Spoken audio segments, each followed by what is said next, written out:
rekan-rekan semuanya, selamat datang dalam forum debat komunikasi farmasi dasar. Hari ini kita akan membahas topik yang sangat hangat di dunia regulasi kesehatan, yaitu persyaratan sertifikasi laik fungsi atau SLF untuk pembangunan usaha sektor kesehatan berdasarkan Peraturan Perundang-undangan Nomor 11 Tahun 2025. Peraturan baru ini mewajibkan seluruh fasilitas kesehatan termasuk rumah sakit, klinik hingga apotek memiliki SLF untuk memastikan keberadaan bangunan. Di satu sisi ini adalah langkah maju untuk keselamatan, namun di sisi lain ada tantangan besar dalam penerapannya. Debat kali ini diisi oleh 4 pembicara yang terbagi menjadi tim pro dan juga tim kontra. Kita mulai penyampaian argumen dari awal, silahkan untuk tim pro. Terima kasih moderator. Kami dari tim pro sangat mendukung penuh implementasi Peraturan Perundang-undangan Nomor 11 Tahun 2025 ini. Mengapa? Karena fasilitas kesehatan adalah tempat pertaruhnya nyawa manusia. Bangunan vaskes harus memiliki standar keamanan tertinggi.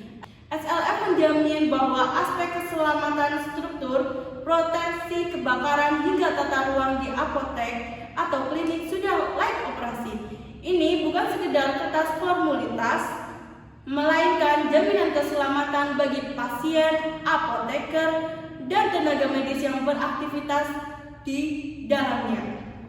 Saya instruksi moderator. Konsep keselamatan yang disampaikan saudari Cinta ini memang ideal, tetapi mari kita lihat realitasnya. Penerapan SLF berdasarkan PP Peraturan Perundang-undangan baru ini justru menjadi beban berat, khususnya di vaskes skala kecil seperti apotek rakyat atau klinik. Pertama di daerah saya, biaya pengurusan SLF, jasa pengkajian teknis hingga renovasi, penyesuaian ini sangat mahal. Jika aturan ini dipaksakan, banyak apotek kecil yang akan terancam tutup. Dampaknya, akses obat bagi masyarakat justru akan terganggu. Menanggapi kekhawatiran Saudara Fitri, kita harus melihat jangka panjangnya. Peraturan Perundang-undangan Nomor 11 Tahun 2025 ini sebenarnya justru memberikan kepastian hukum dan meningkatkan trust atau kepercayaan masyarakat kepada kita, terutama kepada tenaga kesehatan. Ketika sebuah apotek atau vaskes memiliki SLF, reputasi mereka akan naik. Selain itu, regulasi saat ini sudah berbasis elektronik atau SIMBG. Prosesnya dirancang untuk lebih transparan dan memangkas pungli. Bukanlah pencegahan kecelakaan kerja atau kegagalan struktur bangunan justru lebih murah ketimbang membayar ganti rugi jika terjadi bencana di vaskes. Saya kurang setuju dengan saudari Zulfa. Sistem digital mumpuni di pusat, tapi bagaimana dengan yang di daerah? Faktanya banyak pemerintah daerah yang belum siap dengan tim penilaian teknis SLF, sehingga proses verifikasinya menjadi sangat lama dan birokratis. Sebagai tenaga kefarmasian, fokus utama kita adalah bidang pelayanan kefarmasian yang bermutu. Jangan sampai energi dan modal vaskes habis dikuras untuk birokrasi bangunan. Sementara pengadaan pengobat-obatan dan fasilitas pelayanan pasien justru dikesampingkan.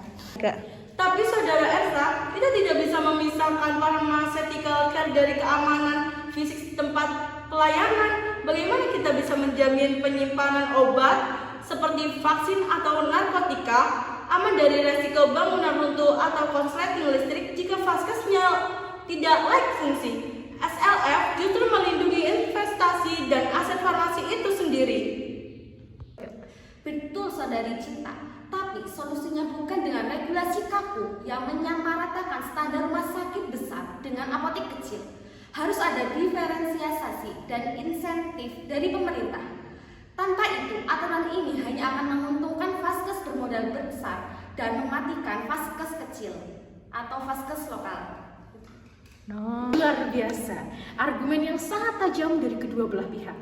Tim pro menekankan bahwa SLF adalah pilar krusial untuk keselamatan pasien, reputasi dan standarisasi mutu vaskes jangka panjang.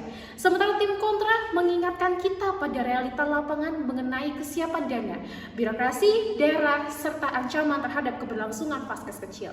Dari debat ini kita dapat menyimpulkan bahwa Peraturan Perundang-undangan Nomor 11 Tahun 2025 memiliki tujuan mulia untuk menjamin keamanan bangunan sektor kesehatan. Namun keberhasilannya sangat bergantung pada fleksibilitas implementasi, kemudahan birokrasi, dan adanya pendampingan bagi vaskes kecil. Terima kasih. Wassalamualaikum warahmatullahi wabarakatuh.